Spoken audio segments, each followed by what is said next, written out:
Hello dear students. बेटे आज हम उपनिवेशवाद और देहात लेसन का पार्ट 3 देखने जा रहे हैं।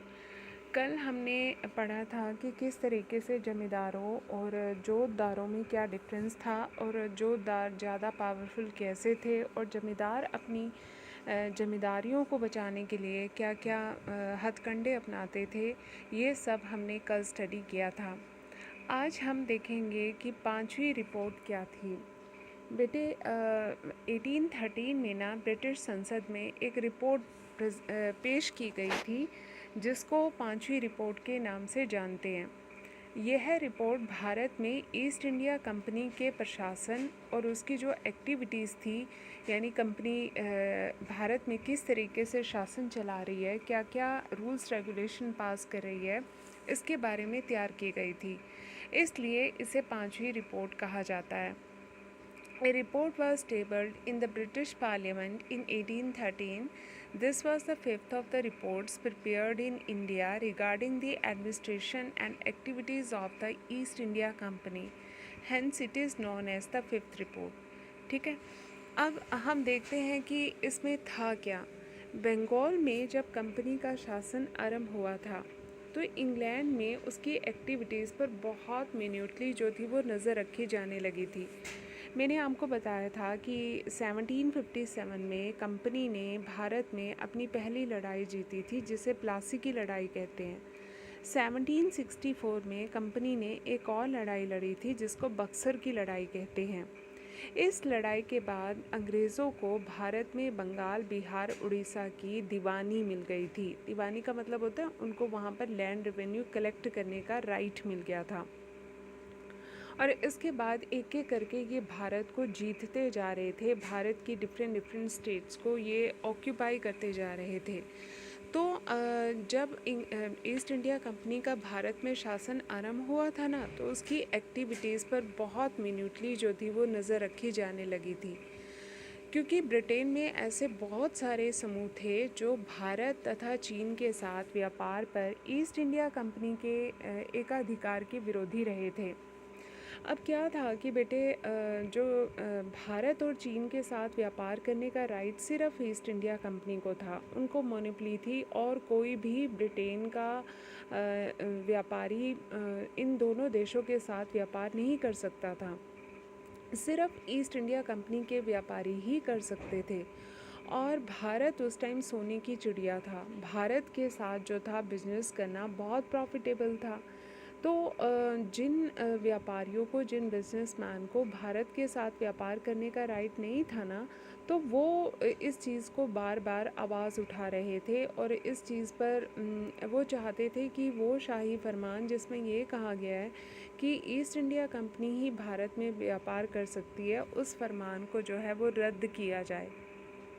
ठीक है, hence it is known as the fifth report. From the very beginning of the company's rule in Bengal, its activities in England were closely monitored. In fact, there were also many groups in Britain who were opposed to the monopoly of the East India Company on trade with India and China.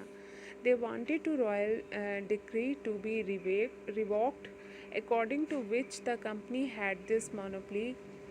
ठीक है, अब Britain के उद्योगपति British माल के लिए भारत का बाज़ार खुलवाना चाहते थे।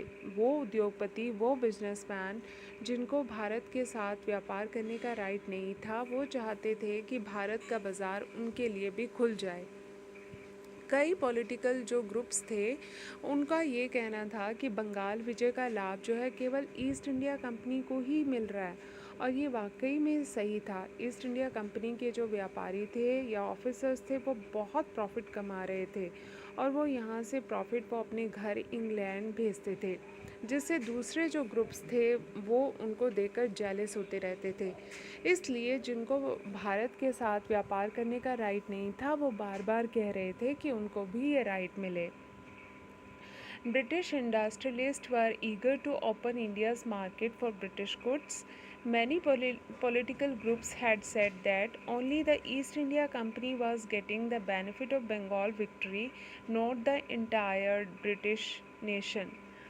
भारत में कंपनी के शासन को नियमित और नियंत्रित करने के लिए 18वीं शताब्दी के अंतिम दशकों में ब्रिटिश पार्लियामेंट में बहुत सारे रूल्स पास किए गए।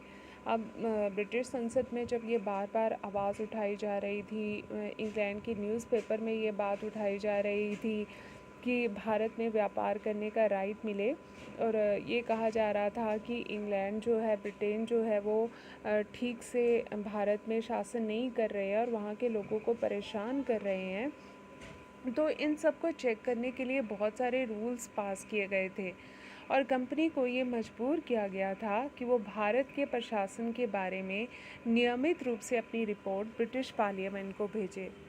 In the last decade of the 18th century, the British Parliament passed several acts to regulate and control the governance of the company in India. The company was compelled to regularly submit its report to the British Parliament regarding the administration of India. ठीक है, पांचवी report को एक प्रवर समिति ने जो था वो तैयार किया था। एक सिलेक्ट कमेटी थी जिसमें हाई फाई जो थे वो ऑफिसर्स थे जिन्होंने इस रिपोर्ट को लिखा था। वास्तव में वो कंपनी के प्रशासन की आलोचना करने पर तुले हुए थे।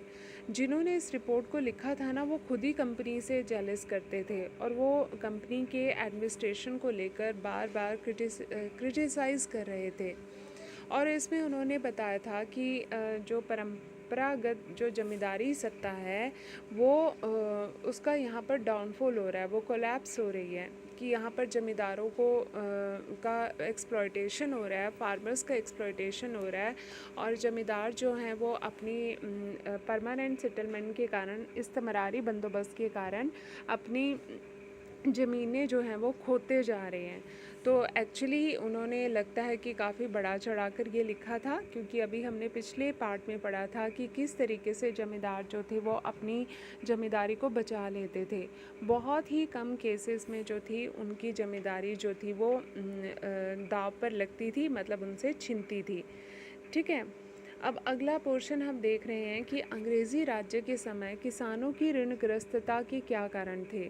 ऐसा था कि बेटे ब्रिटिश टाइम में भारत के कोई 80% जो फार्मर्स थे वो लोन के नीचे दबे हुए थे।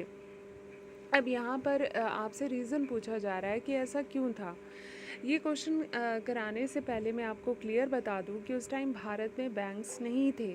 भारत में जो उस टाइम लोन लेने के जो जरिया होता था वो गांव के मनी लेंडर्स होते थे, यानी साहूकार, महाजन जिन्हें कह लो, वो होते थे जो कि इन किसानों को ऋण देते थे। तो वो आपसे पूछ रहा है कि क्यों ऋण लेते थे, क्यों उधार लेते थे। तो आप बताओगे कि किसानों का लैंड रेवेन्यू फिक्स था। ठीक है, चाहे बाढ़ आए चाहे सूखा आए, उनको वो लगान देना ही देना था। तो कई बार किसान जो थे अपनी उपज से लगान नहीं चुका पाते थे, क्योंकि कई बार नेचुरल डिज़ास्टर आ जाती थी, फ्लड आ गया, ड्राउट आ गया, तो किसान लगान नहीं चुका पाते थे। अब ऐसी स्थिति में वो क्या करें, उनके पास इतनी जमा पूंजी तो होती नहीं थी। तो ऐसी स्थिति में उन्हें महाजन से उधार लेना पड़ता था, मनी लेंडर से उन्हें उधार लेना पड़ता था। ठीक है, the rent of the farmers was certain. Many times farmers could not pay rent from their produce, so they had to take loan from mahajan to repay the revenue. किसानों को विवाह और जन्म मरण के अवसर पर भी उधार लेना पड़ता था। कोई घर में शादी है, किसी का जन्म हुआ है, डेथ हो गई है, तो इस अवसर पर भी उन्हें उधार लेना पड़ता था। Farmers had to borrow on the occasion of marriage and birth and death. महाजन ऋण पर बहुत अधिक ब्याज लेते थे। अब बहुत ज़्यादा इंटरेस्ट लेते थे महाजन, मनी लेंडर्स जो थे। अब किसानों की इनकम तो इतनी होती नहीं थी, तो एक बार अगर वो उधार लेते थे तो वो उसका ब्याज ही चुकाते रह जाते थे। अब एक केस में आप आने वाले टाइम में पढ़ोगे कि 100 रुपये का एक किसान ने उधार लिया था और उसके ऊपर उसको 2000 टैक्स, उसका 2000 इंटरेस्ट बन गया था। अब बताओ 2100 रुपये इंटरेस्ट हो गया, 2100 रुपये हो गया, वो पे तो कर नहीं पा रहा, तो उसके ऊपर फिर इंटरेस्ट जो था वो बढ़ता ही जा रहा था। ठीक है, mahajan use to change a lot of interest, charge a lot of interest on loan. The income of the farmers was very low, which once the farmer use to pay डेप्ट he would became obsessed for ever. किसान अपनी उपज में से कुछ भी बचा कर नहीं रख पाते थे। अदर ड्राउट आ जाए या फ्लड आ जाए, किसानों को उधार का सहारा लेना ही पड़ता था। अंग्रेजी राज्य के समय लगभग 80% किसान जो थे वो ऋण के नीचे, उधार के नीचे दबे हुए थे। ठीक है, farmers were unable to save anything from their produce. गरीब थे किसान, वो कुछ बचा ही नहीं पाते थे। Hence due to drought when floods occurred, farmers had to resort to debt. Around 80% of the farmers in the British state was affected at the time. ठीक है, तो बेटे ये आज का टॉपिक था, ये क्वेश्चंस आपने करने हैं। Thank you very much.